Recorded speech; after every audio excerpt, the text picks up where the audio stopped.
축사를 해달라고 해가지고 축사를 뭘 해야 되느냐. 그래서 축하한다는 말씀을 드리고, 또 하나는 신학을 하면서 배운 거는 그때 배울 때 완전히 배워가지고 목회자로 나갔을 때는 더 이상 책을 보지 않아도 될 정도로 공부에 열심하라, 이렇게 얘기하고 싶습니다. 가을 학기 얼마나 공부하기 좋습니까? 더 기도하기도 좋고. 그래서 이제 제가 신학하시는 분들에게 제가 비법, 성경 보는 비법 지금까지 아무한테도 안 알려줬어요. 진짜요? 내 지적 재산권인데 여기에 오늘 서게 되니까 뭘 얘기해 줘야 되느냐, 요걸 얘기해 줘야 되겠다 해가지고 두 가지 선물을 가지고 여러분한테 왔어요. 첫 번째 선물은 뭐냐? 성경을 읽을 때 관찰력을 갖고 봐라. 절대 눈으로 넘어가면서 읽지 마라. 여러분들 사사기 7장 1절로부터 보면 기드온이 300명의 용사를 선발하는 것을 선발하는 내용이 나옵니다. 우리가 알기는 무릎 꿇지 않는 300명의 용사를 뽑은 걸로 우리는 알고 있습니다. 그러나 7장 4절에 보면은 하나님이 기드온에게 내가 누구를 지명하여 그를 데려가라고 하면 데려갈 것이요, 내가 누구를 지명해가지고 데려가지 말라 하면 데려가지 말라고 했습니다. 그건 뭐냐면은 하나는 남유다 구두 전승을 이제 편집한 거고, 하나는 북이스라엘. 그건 북이스라엘 속에서 하나님이 사람들을 세워가지고 그 앞에 기도원이 갈 때 이 사람은 데려가라, 이 사람은 데려가지 말라, 그렇게 해가지고 용사를 선발했다는 거예요. 여러분들 집에 가서 7장 4절과 7장 5절을 보세요. 그리고 관찰을 똑바로 해야 될 게, 우리가 사도 바울이 다메섹 도상에서 예수님을 만난 다음에 이게 변화되어서 사울에서 바울이 되고 겸손한 자가 됐다. 아주 은혜스러운 얘기입니다. 그러나 사실 그렇지 않습니다. 사도 바울이 다메섹 도상에서 예수님을 만날 때도 사울이었고, 또 돌아와서도 사울이었고, 어디에서 바울이라는 말이 나오느냐 하면 안디옥 교회에서 선교사로 파송되기 직전에 바울이라는 사울, 이 말이 처음으로 바울이라는 말이 나옵니다. 그리고 바울이 선교사로 가서 바보섬에서 서기오 바울을 만났을 때 그 서기오 바울이 하나님 말씀을 그렇게 사모하고 지혜로운 총독이었습니다. 그 이후로 바울이 자기 이름 바울로 고쳐가지고 행동합니다.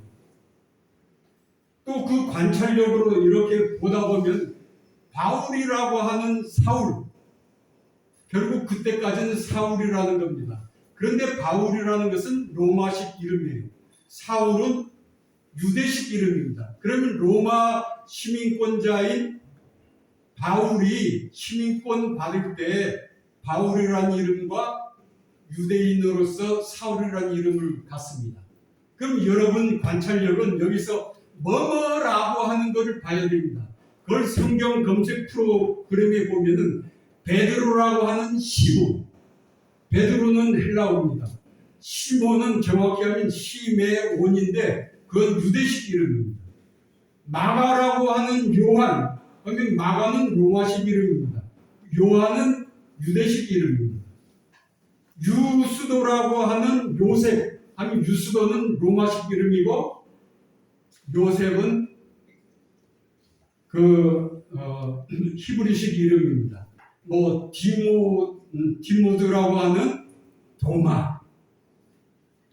그래서 관찰력이 있게 되면은 성경을 더 깊이 알 수 있고, 여러분 생활하는데도 관찰력이 굉장히 필요합니다.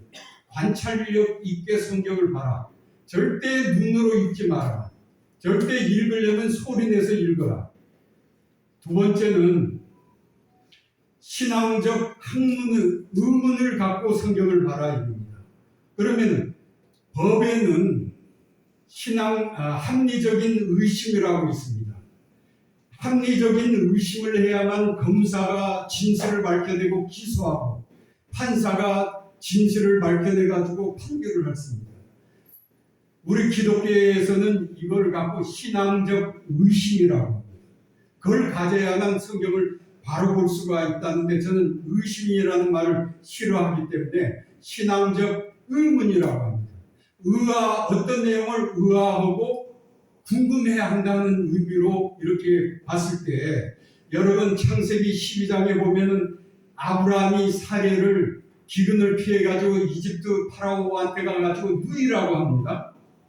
그런데 창세기 20장에 보면은 아브라함이 사라를 데리고 블레셋 아비멜렉에 가가지고 또다시 누이라고 합니다. 그런데 26장에 가보면은 이삭이 아비멜렉에게 리브가를 자기 누이라고 합니다. 그럼 여러분들 성경 읽다가 이게 궁금하지 않으세요? 왜 믿음의 조상이라는 아브라함이 두 번이나 이렇게 자기 아내를 누이라고 하고 그 다음에 그게 또 자식까지 가가지고 이삭까지도 자기 리브가를 누이라고 했는가? 신앙적 의문을 가지고 있다 보면은 그게 한 의문을 가진 지 십몇 년 만에 그걸 풀었어요. 저는. 창세기 12장에 나온 아브라함이 사례를 데리고 이집트 가가지고 파라오에게 누이라고 부른 것은 유다 전승입니다. 남유다에서 내려온 구두 전승. 이삭이 그 아비멜렉에게 자기 부인을 누이라고 하는 것도 마찬가지로 남유다 그 구두 전승입니다. 그런데 20장에 나오는 아브라함이 사라를 블레셋 왕 아비멜렉에 누이라고 한 것은 북이스라엘 전승입니다.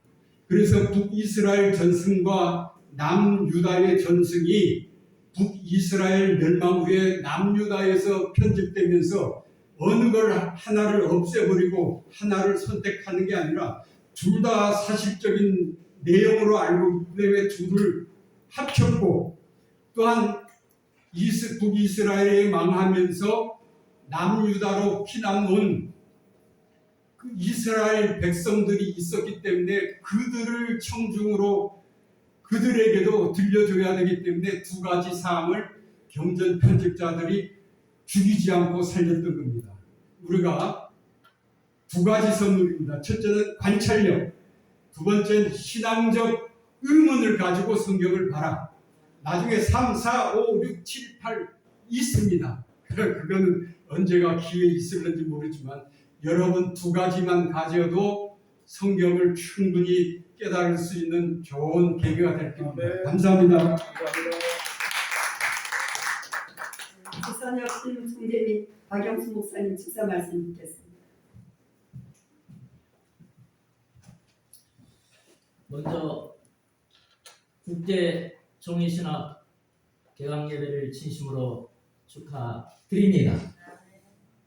밖에는 지금 태풍 한남노로 인해서 파키스탄이 많은 피해를 입고 또 일본이 피해를 입고 어젯밤에는 제주도까지 도착해서 내일은 남해안에 상륙한다. 오늘 바람이 남남지에 많이 불었습니다. 우리 이렇게 세상이 진동하더라도 하나님 나라를 위해서 개강 예배가 진행된다는 것은 하나님의 은혜요 축복인 줄 믿습니다. 무엇보다도 너희는 먼저 그 나라와 그를 위하여 구하라. 그리하면 이 모든 것을 너희에게 더하여 주시리라.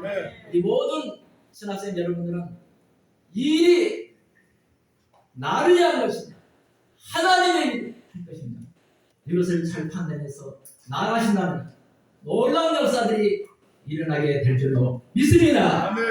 저는 신구약 전체를 통틀어서 전도서 12장 13절을 보니까 이루 결국을 다 들었으니 첫째로 하나님을 경외하고 경외한다는 애매드린다는 것입니다.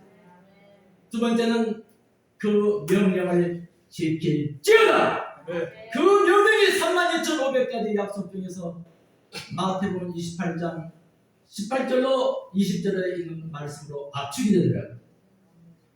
내가 하늘의 권세를 내게 주시니 그러므로 너희는 가서 모든 민족으로 제자를 삼아 아버지와 아들과 성령의 이름으로 세례를 베풀고 내가 너에게 분부한 모든 것을 가르쳐 지키게 하라. 볼지어다 세상 끝날까지 내가 너와 함께 하리라. 제가 77년 4월달에 여인 수목에서 성경을 받았어요. 그때 구역장을 25년을 했고 전도 연장을 45년을 나가면서 요한월장 10절을 신구약을 백도했을 때 하나님께서 선물로 나에게 주셨는데 이 말씀 하나를 가지고 삼천교회에 가서 복음을 잊었습니다.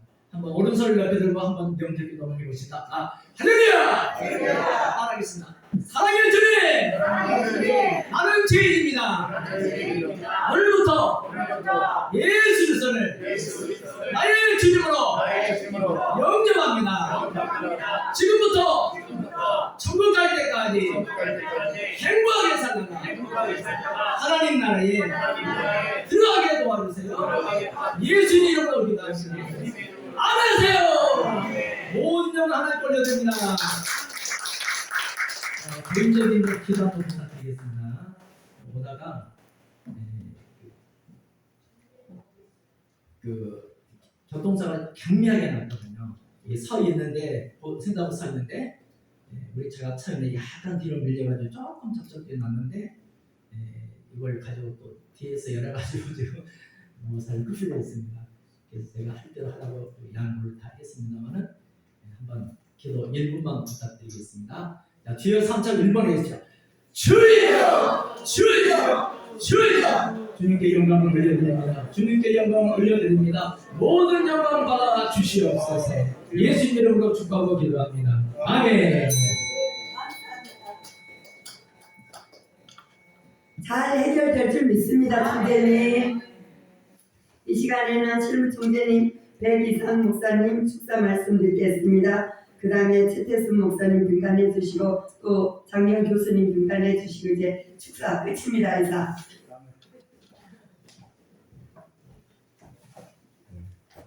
반갑습니다. 우리 최 목사님 되게 반갑습니다. 멀리서 미국에서 이렇게 날아오셨는데 여러분을 너무 사랑하시는 것 같아요. 우리 국제신학교를 사랑하고 또 우리 모든 지금 여기 배움을 학부 또 원고 또 학술 우리 학생들을 사랑하기 때문에 이렇게 오신 것 같습니다. 하나님께서 보내주시는 감사드리고요. 국제신학교 개강 예배를 하는 게 될 수 있어서 너무 감사드립니다. 오늘 또 우리 최 목사님 너무 좋은 말씀 해주셨어요. 그래서 우리는 하나님의 부름을 받았다는 뜻에서 여러분을 축하드립니다. 우리 세상의 왕이 불러도 정말 기분이 좋은데 여러분 오늘 근데 기분이 좋은 것 같지 않아요? 기분 좋죠? 네. 제가 이삭은 축복 100개 받은 목사예요. 그러니까 제가 여기 쓰기만 해도 여러분 축복이에요. 아시겠죠? 그래서 오늘 여러분들 이제 하나님이 부르셨다는 오늘 말씀대로 하나님이 부르셨기 때문에 여러분 축하드립니다. 두 번째, 하나님이 여러분 양육하시기 위해서 국제신학교로 부르신 거예요. 그래서 여러분 축하드립니다. 또 여러분은 여기서 열심히 배워서 또 세계 선교를 위해서 파송 받을 수 있다는 거. 우리 오늘 말씀과 같이 여러분 반드시 파송이 되어서 예수를 순교하는 여러분이 됐으면 좋겠습니다. 여러분 진심으로 축하드립니다. 감사합니다. 좋습니다. 할렐루야. 이 시간에는 우리 최태선 우리 실무 총재님.